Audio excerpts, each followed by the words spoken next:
So, a crisis, insoluble problem, major crisis. Both stepmothers want their names on the wedding invitation. Catherine adores her stepmother, who more or less brought her up. She wants her name on the invitation. She wants it. And her stepmother is not anticipating, which is understandable since the mother is dead, not appearing next to Catherine's father. Whereas my stepmother, whom I detest, is able to question her name should appear on the invitation, but my father won't have his name on it if hers is, unless Catherine's stepmother is taken off, which is completely unacceptable. So I suggested none of the parents' names should be on it. After all, we're not adolescents. We can't organise the wedding and invite people ourselves. Catherine screamed her head off, arguing that would be a slap in the face of her parents who are paying through the nose for the reception, and particularly for her stepmother who's got her so much trouble when she isn't even a daughter. So I finally let myself be persuaded, totally against my better judgment because she wore me down. I finally agreed that my stepmother, whom I detest, who's a complete bitch, will have a name on the invitation. So I telephoned my mother to warn her. Mother, I said I've done everything I can to avoid this, but we have absolutely no choice. Yvonne's name has to appear on the invitation. She said, if Yvonne's name's on the invitation, take mine off it. Mother, I said, well, please, I beg you, don't make things even more difficult. She said, how dare you suggest my name is left to float around on the card as if I'm some abandoned woman below Yvonne who'll be claimed on your father's surname like a limpet. Mother, I said, I've got friends waiting for me. We're going to hang out now and discuss all this tomorrow after a good night's sleep. Why is it I'm always an afterthought? What are you talking about, Mother? You're not always an afterthought. Of course I am. And when you say don't make things even more difficult, what you mean is everything's already been decided. Everything's been organised without me. Everything's been cooked up behind my back. Good old again. She'll agree to anything and all this, she said, to put the old tea lid on it. In the aid of an event, I'm having some trouble grasping. Mother, I have friends waiting for me. That's right, there's always something better to do.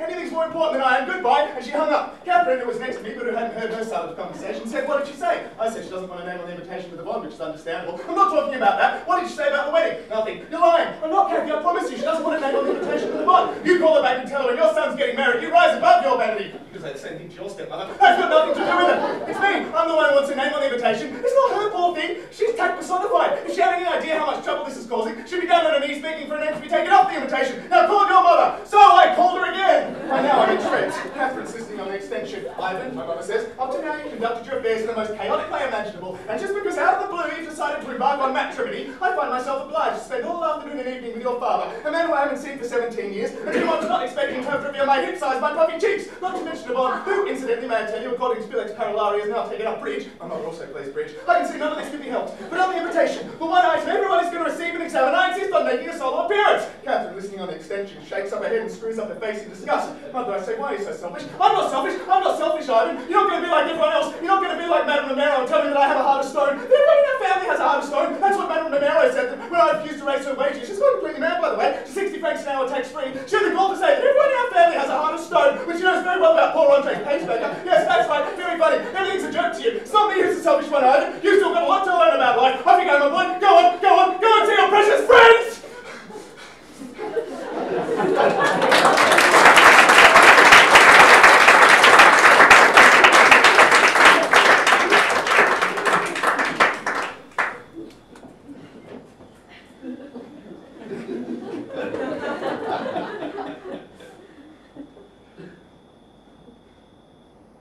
Then what?